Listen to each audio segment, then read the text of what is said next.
गांव का गरीब किसान मोतीलाल अपनी पत्नी सरोजनी और 3 बच्चों के साथ एक टूटी फूटी झोपड़ी में रहता था।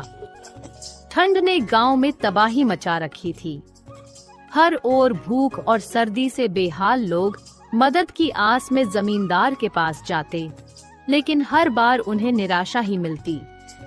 ठंड का प्रकोप लगातार बढ़ रहा था। मोतीलाल अपनी झोपड़ी में बैठा हुआ था।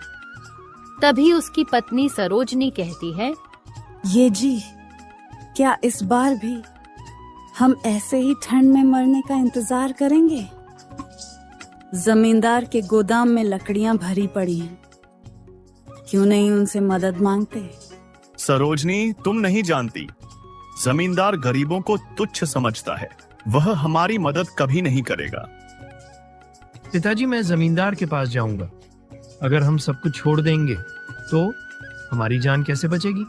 भैरवपुर गांव के जमींदार राजेश्वर सिंह अपनी दौलत और ताकत पर बेहद घमंड करता था। उसका बड़ा सा गोदाम लकड़ियों, अनाज और ठंड से बचने के सामान से भरा पड़ा था, लेकिन वह गरीबों की मदद करने के बजाय उन्हें अपनी शक्ति का एहसास दिलाने में ज्यादा रुचि रखता था। हर साल ठंड के मौसम में गांव के लोग जमींदार के पास मदद की आस लेकर आते। वे जानते थे कि उसकी संपत्ति से उन्हें थोड़ी सी सहायता मिल जाए तो उनकी जान बच सकती है, लेकिन जमींदार के रवैये से वे हमेशा निराश लौटते। जमींदार के गोदाम के बाहर बड़े बड़े पहरेदार खड़े रहते। जब भी कोई गरीब आदमी मदद मांगने आता तो सबसे पहले वे उसे डांटकर भगा देते। अगर कोई जिद करता तो उसे जमींदार के सामने पेश किया जाता। गांव की एक विधवा कमला अपने बच्चों के लिए अनाज मांगने गई।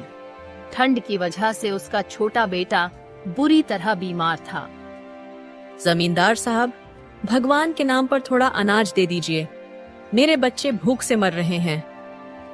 तुम्हारे बच्चे मरते हैं तो मुझे क्या, मेहनत मजदूरी करके खाना खाओ। साहब, इस ठंड में काम कैसे करूं? मेरी छोटी सी झोपड़ी में आग जलाने को लकड़ी भी नहीं है। अगर लकड़ी चाहिए तो मेरे खेतों में तुम्हें काम करना होगा। कमला चुपचाप आंसू बहाते हुए लौट गई। उसके बच्चे भूख और ठंड के मारे मर गए, लेकिन जमींदार का दिल नहीं पसीजा।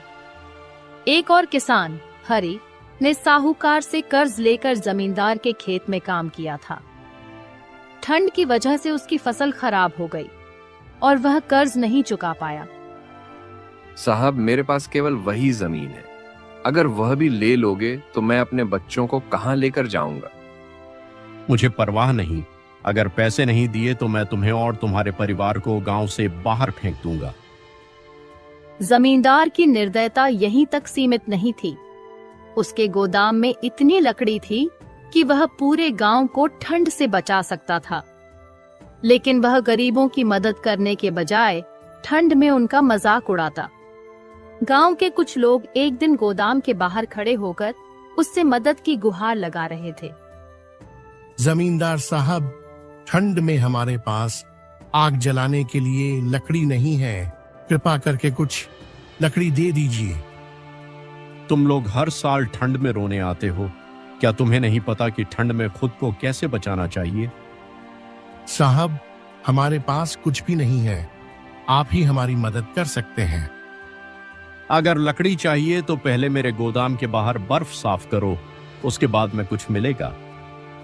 गांव वाले ठंड से कांपते हुए जमींदार की बात मानने को मजबूर थे, लेकिन जब उन्होंने बर्फ साफ कर दी तो जमींदार ने उन्हें लकड़ी देने से मना कर दिया।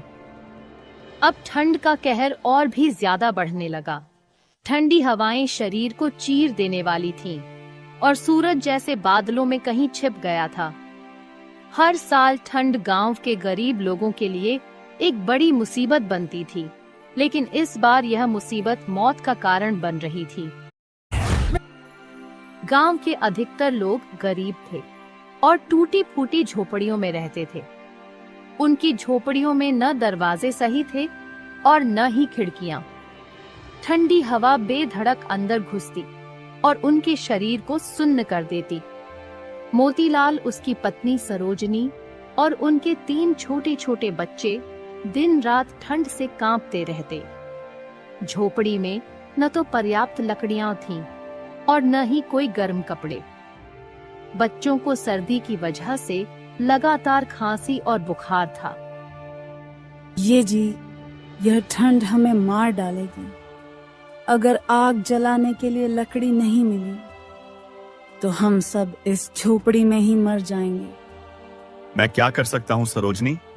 जंगल से लकड़ी लेने जाऊं तो ठंड में हाथ पैर काम नहीं करते और जमींदार से मदद मांगने का तो कोई फायदा ही नहीं। उसके खेत बर्फ से ढक गए थे। ठंड ने फसलों को नष्ट कर दिया था। जिन गरीबों के पास 1-2 गायें और भैंसें थीं, वे भी उन्हें बचाने में नाकाम हो रहे थे। ठंड से पशु बीमार पड़ रहे थे और चारा भी खत्म हो चुका था। इधर गांव में मोतीलाल का पड़ोसी हरि भी बहुत ही गरीब और नेकदिल व्यक्ति था।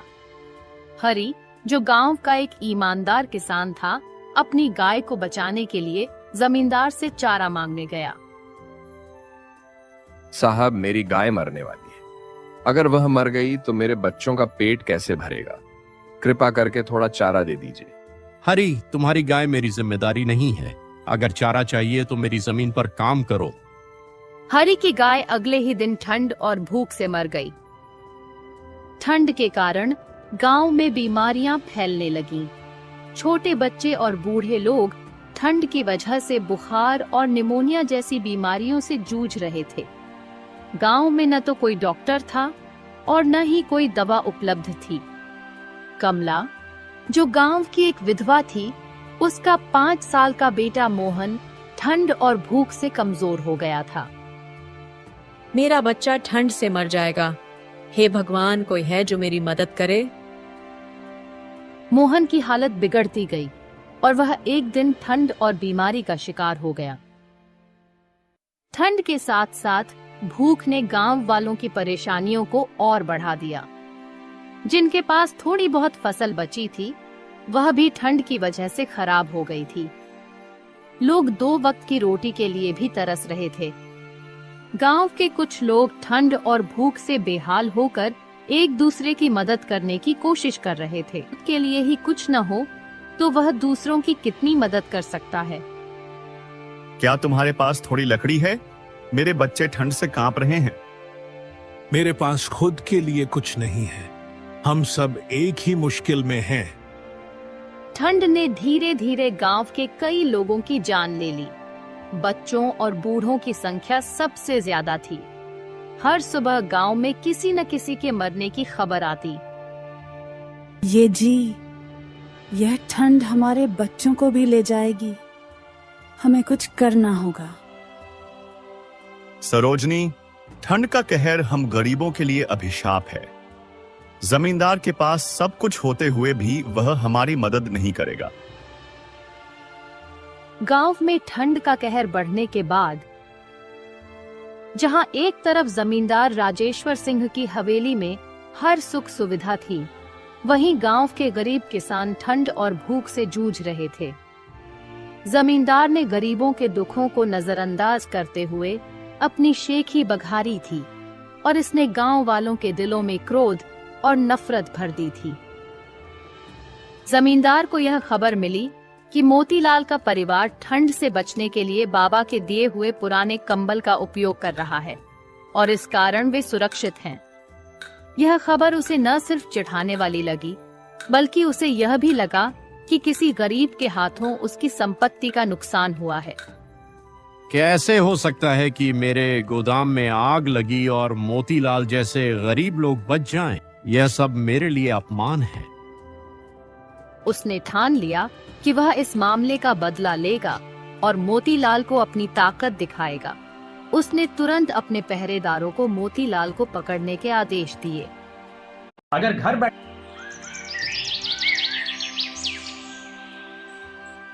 अगली सुबह जमींदार के आदमी मोतीलाल के घर पहुंचे। साहब ने आपको बुलाया है। वह चाहते हैं कि आप उनके पास आइए। मैंने क्या किया है? मैं तो बस अपने परिवार को बचाने की कोशिश कर रहा था। क्या किया है यह तुमसे पूछा जाएगा।